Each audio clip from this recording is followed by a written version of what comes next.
Alright guys, so today we're talking about this Elephas model W1K video projector. So this has been making the rounds and has been pretty popular in recent times. In fact, in an independent study, it made it to the top 3 for the projectors in its price range. So we're going to check out what it can do and see exactly what makes this thing so popular. All right, so out of the box, you have everything that you need. You get the video projector, you do get the remote control, you get a complimentary HDMI cable for connecting your external devices, and it does even come with a carrying case. Obviously, you can use it with a screen projector, but today I'm just gonna show you exactly what it looks like projected onto my wall to show you what it can do right out of the box. So if you're new to video projectors, you might be surprised to find that this basically acts like a smart TV. So if you have internet connected, you can basically start streaming from major platforms like Netflix, YouTube, Hulu, Apple Plus, and you can download these right from the device. So you just go into a thing called My Apps and you can go look in there and start downloading your favorite platforms. But this actually comes with over 200,000 plus apps, because there's actually another secondary apps icon that you can go into and download a bunch of other stuff. As far as installation, all you really need to do is make sure that this is on the opposite side of whatever empty wall or screen that you may be using. You can set it up on a wall shelf, for example.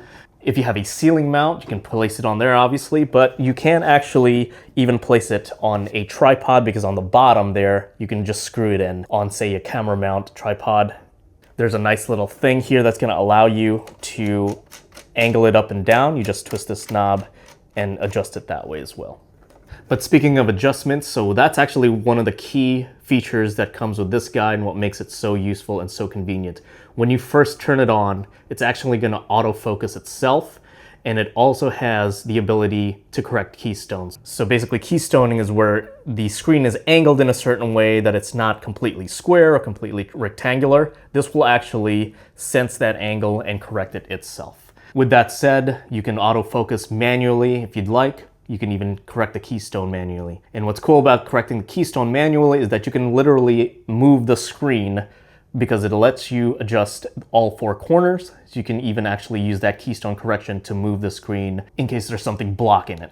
Now, as you can see in this video, it takes up almost the entire wall here, but you can actually use the image zoom feature. And of course, that will make it larger or smaller. And like you can with any other standard TV, you can go into the settings and choose some default settings for the color, anywhere from standard, movie, gaming, and whatnot. You even have a user setting, and this is what's going to allow you to adjust manually the brightness, the contrast, and all that according to your tastes. All right, so let's just take a quick look at what exactly it looks like. Now, obviously, because of the nature of video projectors, it's not going to work the best in daylight. But even in this footage, as you can see, if you can find a way to darken the room up a bit, like for example, I closed the blinds here, the picture quality actually turned out to be pretty good even in the daylight. But of course, this thing will work best in the complete dark. All right, so let's talk about all the things that you can do outside of the streaming function. Now, of course, as you saw in the previous footage, I had my Nintendo Switch hooked up, and that's because it does come with the HDMI external connections here. You're gonna get 2 slots for them. So you can set up your Switch, you can connect your PS4, and that's exactly what I did here.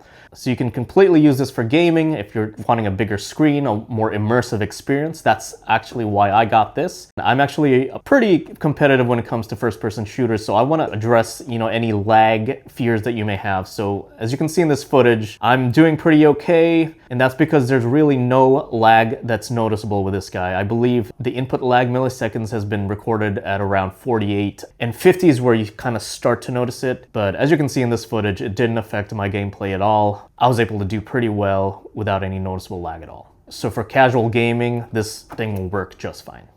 Of course, that HDMI connection will allow you to also hook up your laptop. So as you can see here, I was able to hook up my Mac, and I'm using it here as an external monitor. It does also have 2 slots for USB, so you can connect your USB drive, for example, and actually use this thing as a way to access files. So there's going to be an icon called the Resource Manager, and you click into that, and if you have a USB connected, you can go through the folders, the files, and open up things such as videos. And then finally, there is a 3.5mm headphone jack at the back. So there are actually onboard speakers on both ends. They do a pretty good job. They get pretty loud, but if you want to use your own speakers, you can connect it via Bluetooth. All right, guys, I hope that helps you make a decision on whether the Elephas WK1 is going to be right for you today. But there's definitely a reason why this is super popular right now, so definitely check this thing out.